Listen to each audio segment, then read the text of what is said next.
Before we begin, let me ask you a question. What do you think happened to the colonists of Roanoke? Were they taken? Did they run away? Or do you have another theory? Let me know in the comments. Also, don't forget to subscribe so you won't miss any new videos. Thanks. It begins with silence. A silence too deep, too clean, too final. The kind of silence that doesn't feel like absence, but erasure. The English supply ship finally returned to the small, fledgling colony of Roanoke in August 1590, after 3 years of unintended delay.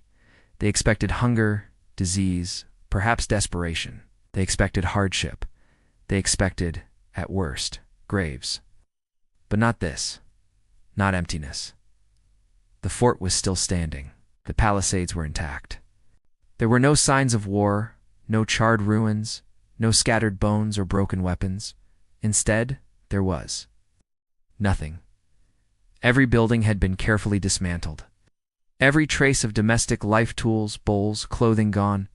The only evidence that anyone had ever lived there was a single word carved into a wooden post, CROATOAN. And with that word, the mystery began. This was not the beginning of the Roanoke story, of course. It started years earlier, with promises made in royal courts.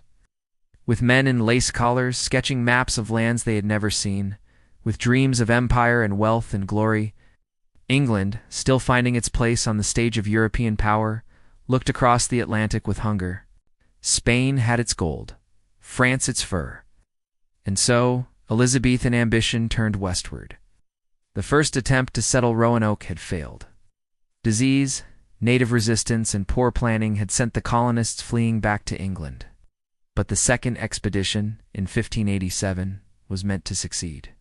117 settlers, including women and children, were deposited on Roanoke Island, off the coast of present-day North Carolina. They were led by John White, an artist and mapmaker, who would soon return to England for more supplies. Leaving behind his daughter and infant granddaughter Virginia Dare, the first English child born on American soil, he promised to return within a few months. But the world had other plans. England was consumed by war. The Spanish Armada loomed, ships were commandeered, priorities shifted, and John White, despite desperate efforts, would not return to Roanoke for 3 long years. By then it was too late. The land had swallowed the colony whole. Even in his own time, John White struggled to describe what he found. Or rather, what he didn't. The word CROATOAN, carved clearly and deliberately, was a clueboat, a frustrating one. It referred to a nearby island, home to an indigenous tribe that had once been friendly to the English. But poor weather and worsening conditions forced White's expedition to abandon their search. He never reached CROATOAN. He never found the settlers. He never saw his family again. And so Roanoke became something else. Not just a lost colony, but a question whispered through time. What happened to the 117 men, women, and children who vanished without a trace? Why was there no sign of struggle? Why did they leave no message beyond a single word? And perhaps the most unsettling question of all, did they vanish, or were they taken? Long before the English arrived with their plows and their prayers, Roanoke was known by others. The Algonquian-speaking peoples who inhabited the Outer Banks in coastal Carolina did not see the island as empty wilderness, but as a place of balance and warning. Its forests were dense and strangely quiet. Its waters teemed with fish, but the tides could shift in an instant. To them, Roanoke was a place to tread carefully, to approach with reverence. But the English, in their ambition, mistook caution for invitation. When the first expeditions arrived, they found the region beautiful, wild, yes, but promising, fertile, warm, rich in timber and wildlife. But they also found a delicate web of native alliances and hostilities that they neither understood nor respected. In their arrogance, they believed they could control the land. Instead, they fractured the balance that had held for generations. John White, the leader of the 1587 colony, was not a soldier, but a mapmaker and artist. He painted the peoples he encountered with care, faces etched in detail, garments meticulously rendered. In his journals, he recorded the land not as a battlefield, but as a place of possibility. Yet even he knew that the colony's survival was precarious. Supplies were limited, relations with local tribes were tense, crops failed in the salt-heavy soil, And the colonists, many of them families rather than soldiers, were unprepared for what lay ahead. When White left for England, it was with the promise of haste, but the return would take longer than anyone imagined. And during those years, the records go dark. What happened between 1587 and 1590 has never been known. No letters, no survivors, no oral testimonies from native groups, nothing that survives in documented form. And it is in that void that the darkness grows. There are stories, of course. One tale passed down among the Lumbee people of North Carolina speaks of ancestors with gray eyes and strange speech. Another legend tells of a village inland where fair-skinned children were raised among native families. These whispers have fueled the theory that the Roanoke colonists, facing starvation or danger, sought refuge with indigenous groups and were absorbed into their communities. But if that were so, why the silence? Why no further contact, no return, no message sent in all the decades that followed? There is another theory, darker, quieter. Something happened on that island, not from without, but from within. That fear took root, that paranoia bloomed, that the settlers, cut off from the world, under constant threat of death, began to turn inward. Perhaps the colony splintered, that factions formed, that leaders emerged, that choices were made in desperation. Perhaps the word CROATOAN was not a destination, but a name, a person, a warning, or even a spell. The name has power, after all. Even in modern times, CROATOAN recurs in strange places. It was found scrawled in the journal of Edgar Allan Poe shortly before his mysterious death. It appears in stories told by Lovecraft, in disappearances, in nightmares. To some, it is just a word. To others, it is a symbol, a door. Back in 1590, John White was desperate to interpret it. He'd arranged with the colonists that if they were forced to move, they would leave signs, a Maltese cross carved into a tree to indicate distress. There was no such symbol. The carving was clean, deliberate, purposeful. White believed they had moved to CROATOAN Island, now known as Hatteras, but he would never reach it. Weather turned, supplies dwindled. His ship was damaged. And so the last chance to solve the mystery was lost, and with it, the colony vanished into legend. Some say the colonists became ghosts, literally or metaphorically bound to the land by whatever fate claimed them. That they were neither fully dead nor fully living. That the island swallowed them, and that even now, under the soil, their footsteps echo.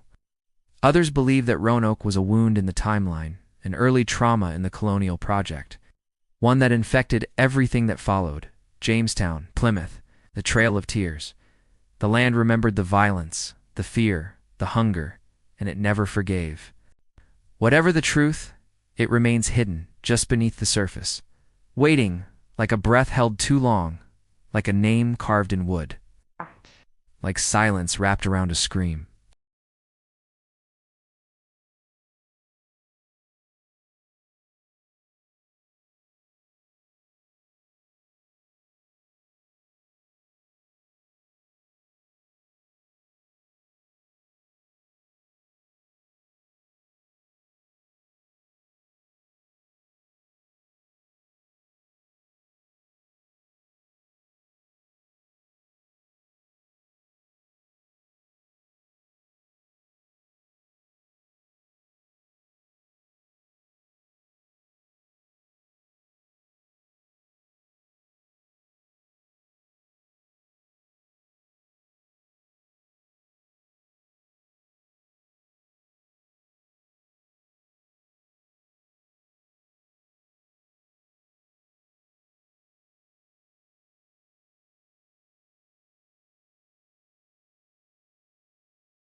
What does it mean to disappear? not to die, not to flee, but to dissolve, to be removed so completely that only questions remain in your shape. Roanoke was not the first time people vanished in history, but rarely had it happened so cleanly, so fully, so elegantly silent. It is this silence that continues to echo. In the years after the disappearance, a strange transformation occurred, not just in folklore, but in the language surrounding Roanoke. The colony was no longer discussed as a failed settlement. It became something else entirely, a mythic event, a puzzle offered by history with no intention of being solved. People stopped asking what had happened and began wondering why. Why here? Why this group? Why so completely? As the colonies along the Atlantic coast multiplied, Roanoke remained a warning. It's not spoken loudly, but passed in glances and uneasy conversations. Settlers avoided the island. Ships passed by without stopping. It became a place marked not by graves or ruins, but by uncertainty. An uncertainty for those who sought control over the New World was intolerable, but the land never forgot. Centuries later, during excavations in nearby areas Hatteras Island, the mainland, even distant inlets artifacts began to emerge. A signet ring here, a fragment of armor there. Tools, beads, and pottery, some clearly English, others hybrid. Altered in ways suggesting adoption or adaptation by local tribes, these findings fed the theory that some colonists survived, living out their days in hidden villages, blending slowly into native cultures. But survival is not the same as presence. There is a difference between living on and being remembered. And Roanoke, as a place, resisted remembrance. Even modern archaeological projects speak of the land itself being uncooperative. Soil erodes faster there. Structures collapse without reason. Equipment fails. And always, the forest grows faster than expected, covering tracks, swallowing trails, muffling footsteps. Historians often speak of lost colonies, as though they simply missed their mark. But Roanoke feels less like something lost, and more like something taken. And not just taken from the maps, taken from time. Like a page torn from a book not left behind, but removed so the story cannot be read properly. So the next chapters feel unsteady. So the questions accumulate. And every time we turn to history to look for clarity, Roanoke sits in the corner, staring silently back. What if we are not meant to solve it? What if the point of Roanoke is not truth, but discomfort? What if some things are meant to remain unclear, to remind us that empire is not destiny, and that the land does not always welcome those who walk upon it? There is a theory rarely spoken aloud that Roanoke was never meant to be permanent, that it was a test, a ritual, a story planted not to succeed, but to echo. Some point to the symbolism. 117 people, a number divisible only by itself and one. An island isolated and ringed with tides, a name CROATOAN, carved, not burned, not written in blood or ink, but etched patiently into wood like a signature. Theories, yes. Speculation, but in the absence of fact, meaning fills the gaps. And the more you listen, the more you hear the rhythm beneath the history. A beat not unlike the pulse of the forest. A breath held too long. A pause between footsteps. Roanoke was not just a place. It became a pattern. And like all patterns, it repeats quietly in the places we forget to look. There's something deeply unsettling about a mystery that refuses to decay. Most vanish with time. Names fade, places erode, interest withers. But Roanoke remains, not loudly, not urgently. It lingers, like fog that never burns away, like a presence in the room that doesn't speak. And perhaps the reason it stays with us is not because we don't know what happened, but because a part of us fears we do. Fear is a curious emotion. It thrives not on violence, but on uncertainty. And Roanoke is pure uncertainty. The colonists vanished, yes. But what if they were never meant to survive? What if their purpose was not settlement, but sacrifice? There are accounts, rare, fragmented, that suggest strange beliefs may have taken hold among the settlers in those final months. A fragment of a journal, attributed to an unnamed member of the colony, surfaced in the 1800s. Its authenticity remains disputed, but the handwriting is consistent with the period. Its ink faded, words stained by moisture and time. Among scattered entries on food shortages and conflicts with local tribes, one passage stands out. The forest watches. It does not speak, but it listens. At night, the trees shift. They do not move, and yet they are not where they were. Some hear it low, like drums far off under the ground, keep fires lit. But even fire feels hollow now. Most historians dismiss the journal as fiction. The language rings familiar, too precise, too real. The fear is not theatrical, it's intimate. It reads like someone slowly unraveling. Some theories draw from this idea not that the colonists were killed, but that they surrendered to the elements, to the forest, to something they could not understand. That they walked willingly into the trees, not as an act of desperation, but of devotion. Devotion to what? Here the lines blur between history and mythology.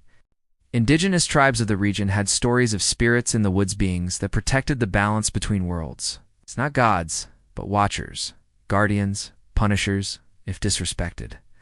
If the colonists unknowingly violated such spaces, the retribution might not have been physical, but spiritual. Some speak of the hollowing, a concept found in multiple traditions where a person becomes so overwhelmed by an environment by fear, or awe, or guilt, that they begin to lose identity.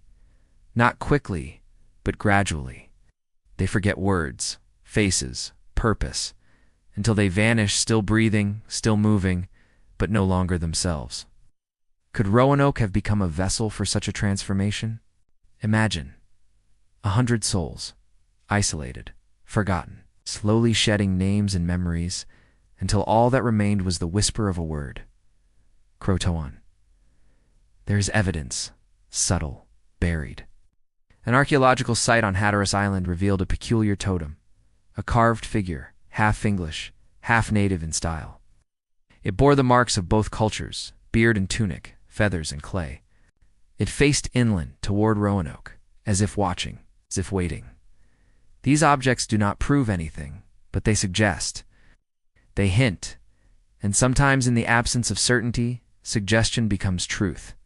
Because the silence of Roanoke was never just emptiness. It was a presence. And presence, when it refuses to be named, becomes a legend. Generations passed. Children were born who had never heard the name Roanoke. Maps were redrawn. Cities rose. Empires fell. But in the quiet places, on forgotten coastlines, in aging libraries, deep within family stories, the name persisted. Not loudly, not constantly, but just enough to keep the question alive. Roanoke did not die with its people. It metastasized into memory. By the 19th century, the mystery had begun to transform again, not into fact, but into obsession.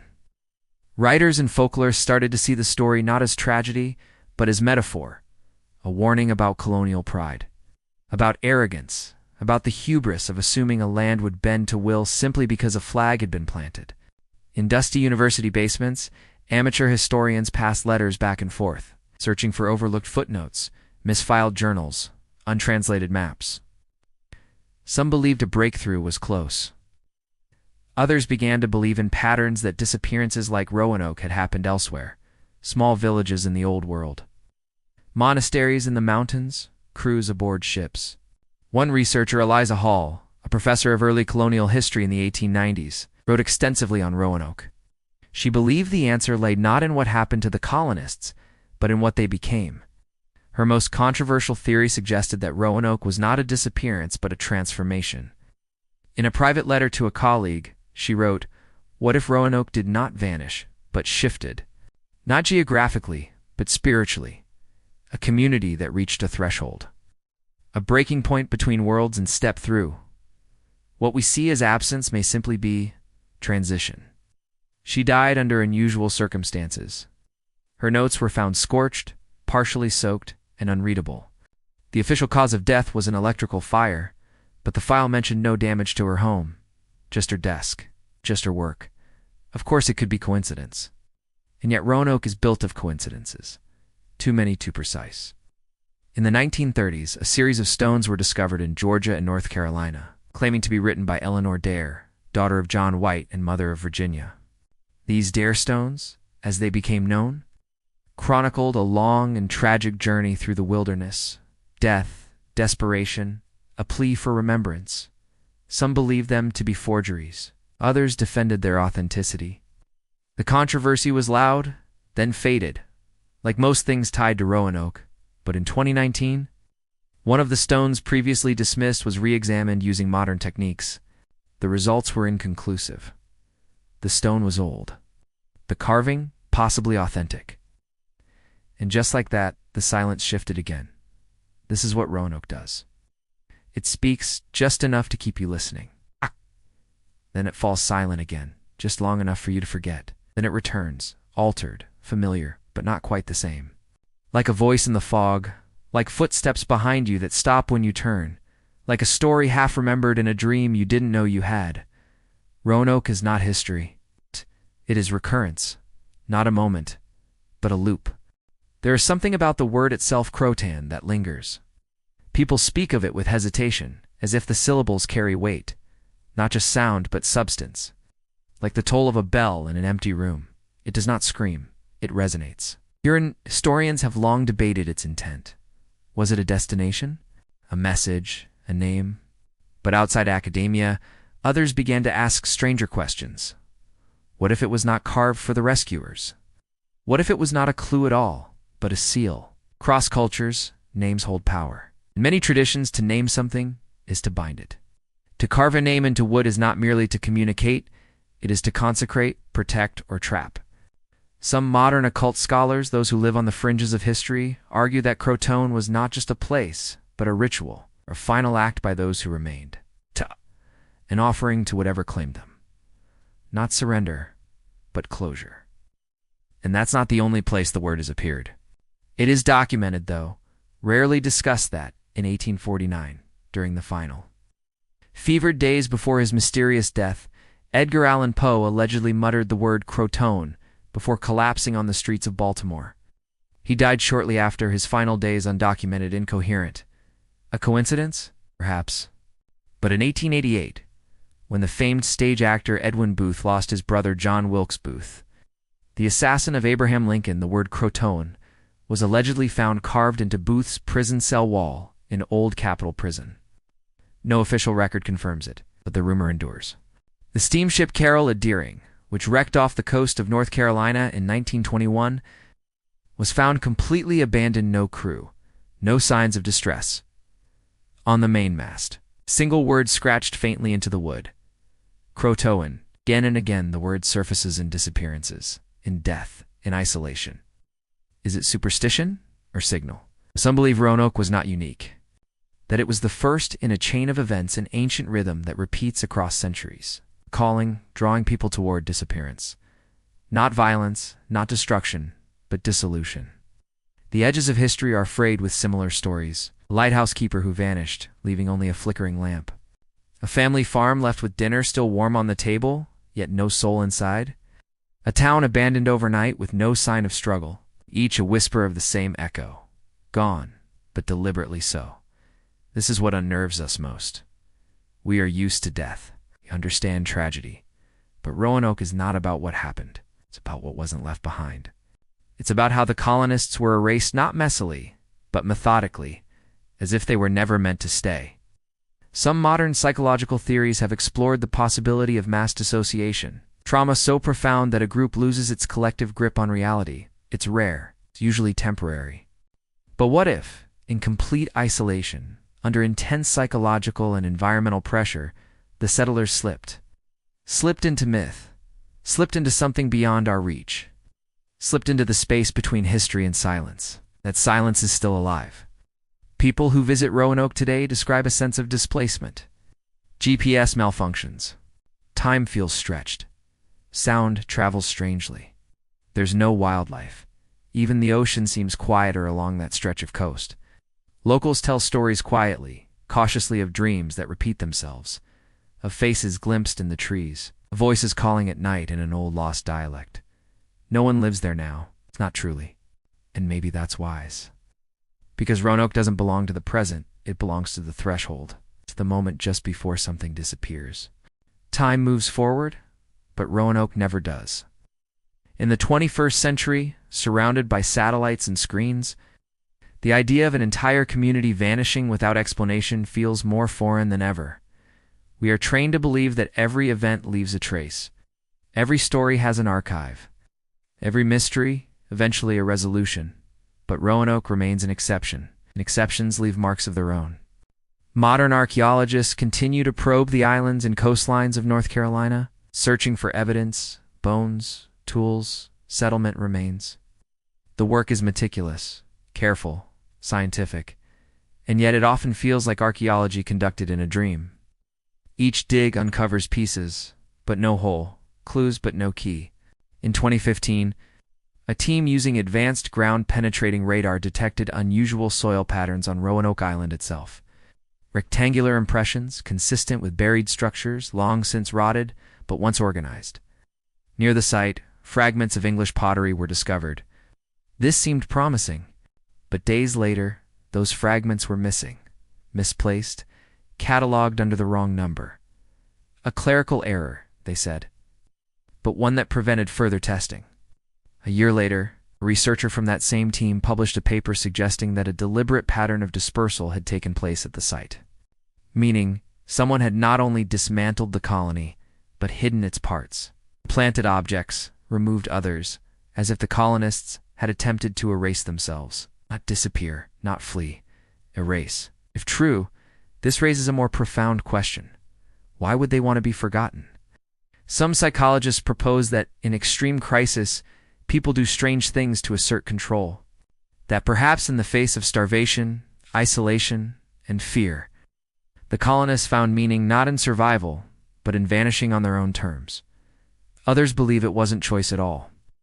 That the environment itself, the land, the air, the island, worked on their minds in slow, insidious ways.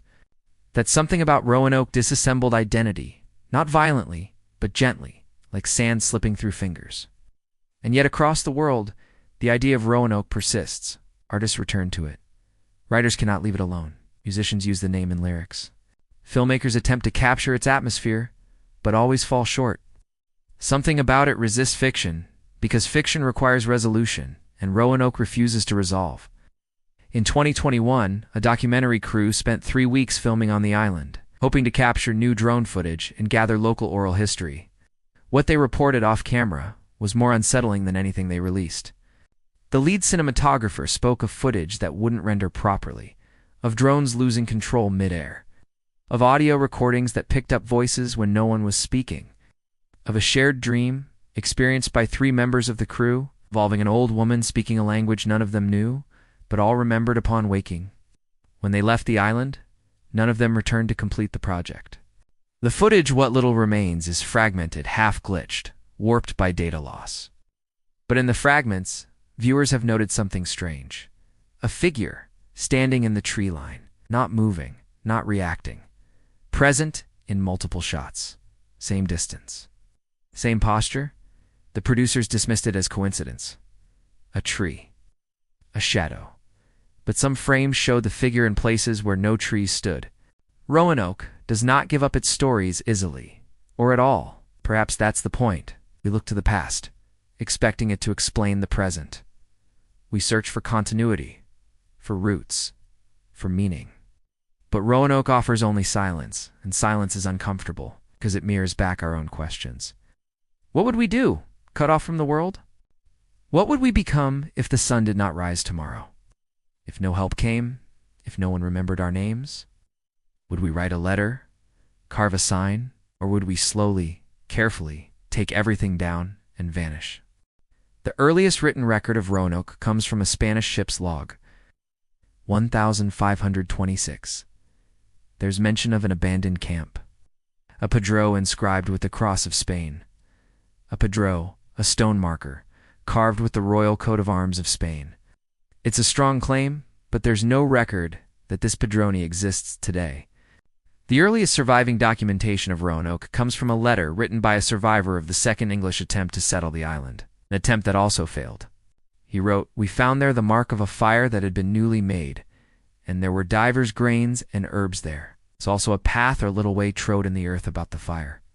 Which way or path we did tread and found upon a little hillock, a great store of earth cast up, which had not been done by any hand of man, but even by nature. And at the top of that hill 3 great trees, standing together as it were a triangle, and in the midst of them a pillar or stone rising upright, even as it were set up by man, which we found about the bigness of a man's thigh. And about the earth there was a circle made, as it were, with a spade or some instrument. And in the end of that circle we found many little heaps of earth cast up, as it were, with a spade. And upon that heaps of small stones, as if a man had sat there. All this work was made in a circle. A report from 1587 tells a similar tale of finding a place that looked as if it had been plowed by an unseen implement, a place where a single tree had sprouted through the center of a ring of disturbed earth. This last account comes from the famous Lost Colony, the 3rd attempt to settle the island, the one we typically think of as the Lost Colony of Roanoke, established in 1587 and mysteriously abandoned 3 years later, leaving behind only the faint trace of its presence. The story goes that the settlers, 115 men, women, and children, vanished without a trace. The only clue to their disappearance, the word CROATOAN carved into a post. It may have been a warning. It may have been a message of rescue. It may have been nothing more than a desperate plea. You can explore more of the fascinating stories behind some of the most mysterious events in history. Centuries have passed. The world has changed. Empires have risen and collapsed. Languages have died. Satellites now watch the Earth from above. We build machines that see heat, that read DNA, that map the sea floor. But Roanoke remains, not as a place, as a presence. You can't point to a single grave. There are no relics in a museum. Only a name, etched into time, like a breath held too long. CROATOAN. It's easy to reduce the colony to just another historical mystery, something to fill a documentary or pad the end of a textbook chapter. But Roanoke is more than that. It's not just the silence, it's how the silence feels. Familiar, cold, deep. Like an echo from somewhere beneath your skin. Ask yourself, why does this story stay with you? It has no ending, no heroes, no clear villain, and still it lingers, because it touches something universal and old ancestral fear, not of death, but of being forgotten. And not just forgotten by others, forgotten by the world, by the land, by time itself. That's the horror of Roanoke. Not the loss, but the erasure. What if you disappeared, and the earth made no sound? There's a theory, a final one not published, not peer-reviewed, but passed quietly between thinkers and folklorists, whispered over late-night coffee, or between dusty archive shelves. It says that Roanoke was not the first, nor the last. That across time, in every era, certain places call to the edge, not loudly, not with screams, but softly, repetitively, like a lullaby sung backward. They don't destroy. They invite, offer peace perhaps, escape, release, a place to unwrite yourself. Roanoke in this version is a kind of mythic gravity, a concept more than a location, a metaphor that became real, or maybe something real that became metaphor. And when John White arrived, 3 years too late, he wasn't looking at ruins. He was looking at absence given shape, at 117 lives folded into silence. What did they find? In the trees? What did they become? Did they kneel in ritual? Did they hold hands and vanish with breath unbroken? Did they hear a voice? Or was it simply quiet? The truth, if it exists, lives only in the space between what we know and what we fear. And Roanoke sits there still, waiting, listening, carved into the wood of time. The land remembers. The wind remembers. And maybe, so do we. So the next time you walk through the woods and feel watched, the next time you dream of names you've never heard, the next time you find a word etched into stone, a door left open, a fire still warm, whisper it, CROATOAN, and listen. Not for answers, for silence.